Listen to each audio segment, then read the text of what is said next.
Resort fees at 4 major properties are going up in Las Vegas again. I'm going to, in a minute, read you a statement that the CEO of Caesars Entertainment, the company that's doing this increase, said last year. It's going to make you go, what? He said that? Well, then what's this all about?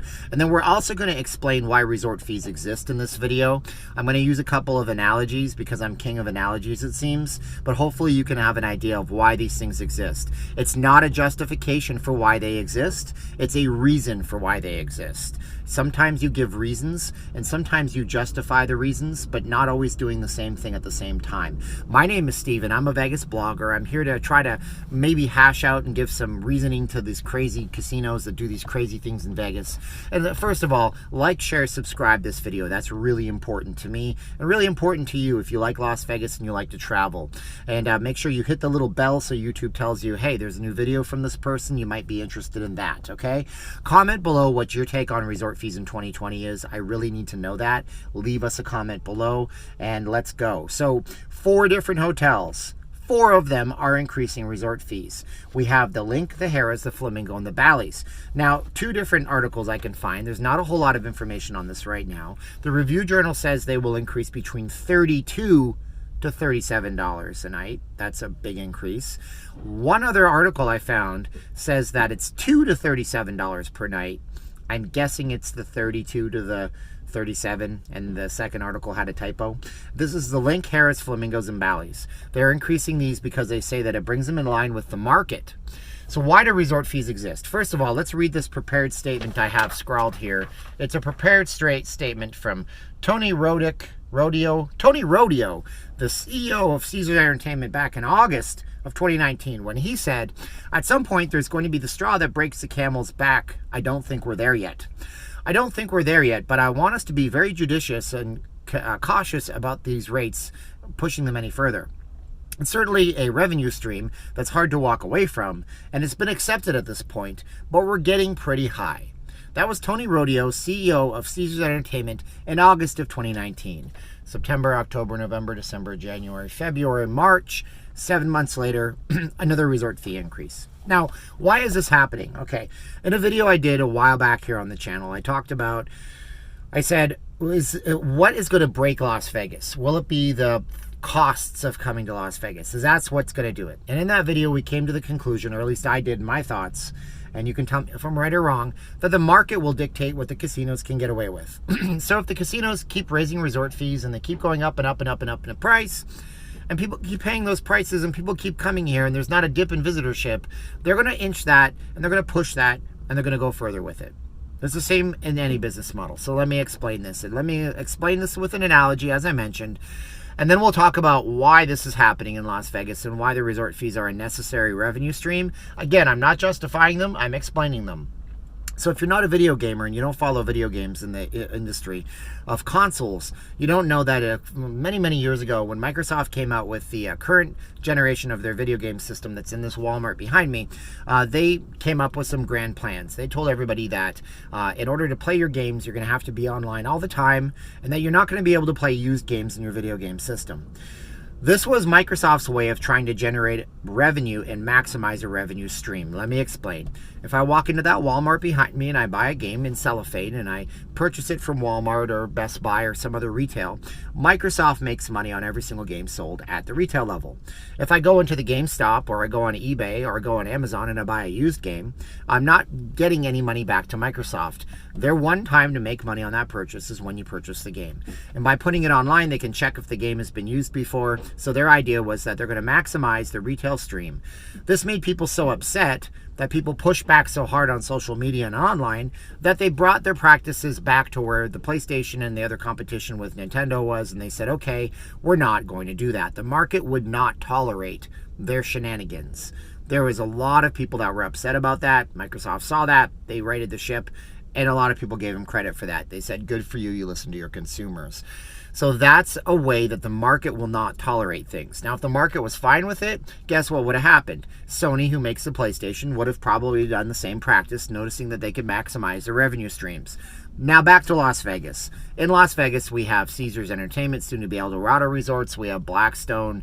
Wait, that's not a casino company. That's a landowner. We have MGM Resorts. We have the Sands Entertainment, or Sands International. We have the Wynn, and you have some smaller companies. When the big companies move and do things, and the consumer tolerates it, everybody else has to do it. And the reason they're doing it right now is simple. 44 to 45 million people come to Vegas every single year. They've saturated the strip. If it's flat, they've built on it to maximize their profits. If there's a theater they can build and book a high-end act, they've built that theater to maximize their profits. If there's a retail space in a casino where they can put a restaurant serving $400 meals for 3 Michelin star, 5-star rated chefs, they've built the restaurant.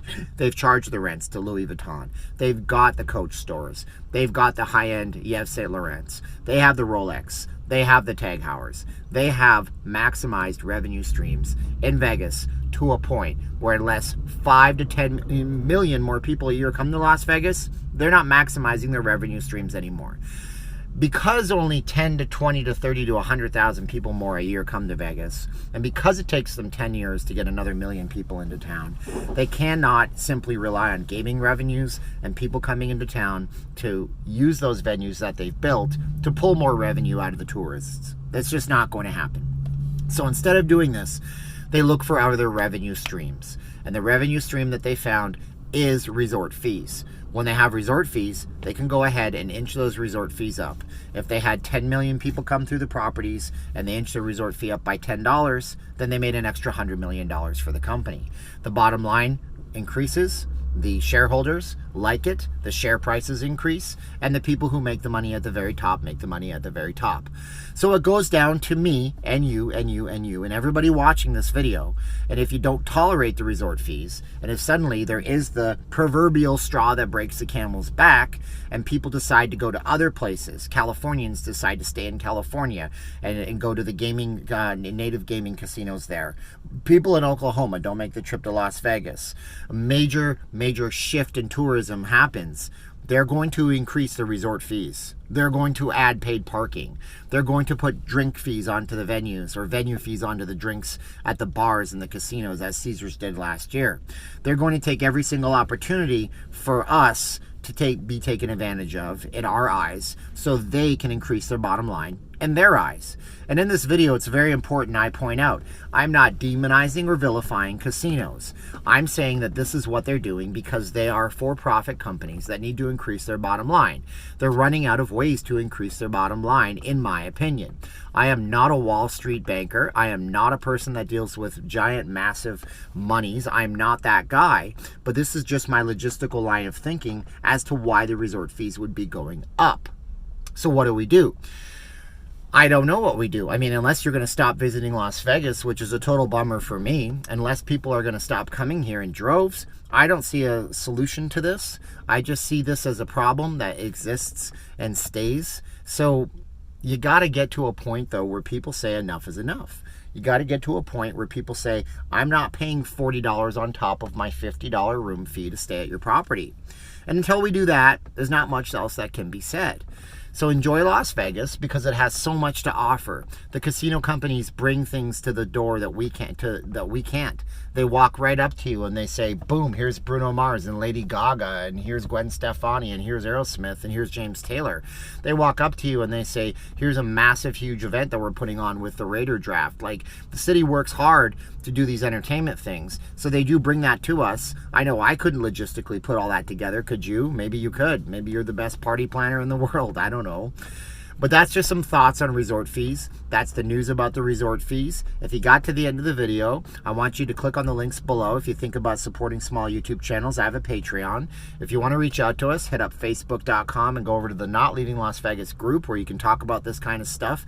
It's a community, not a one-way stream like YouTube is. Or you can send me an email. Man, I got a frog in my throat. I'm going to cut the video right now before I start coughing all over camera. But I'm going to thank you for watching and tell you that, you know what, come to Vegas. Enjoy Vegas. Don't stop coming here, no matter what you do. But until those resort fees get so out of control that you can't even afford it, I hope to see you. I hope to hear from you. My name's Steven. I'm not leaving Las Vegas. I'm a full-time YouTuber, and I got to go. Talk to you later. Click.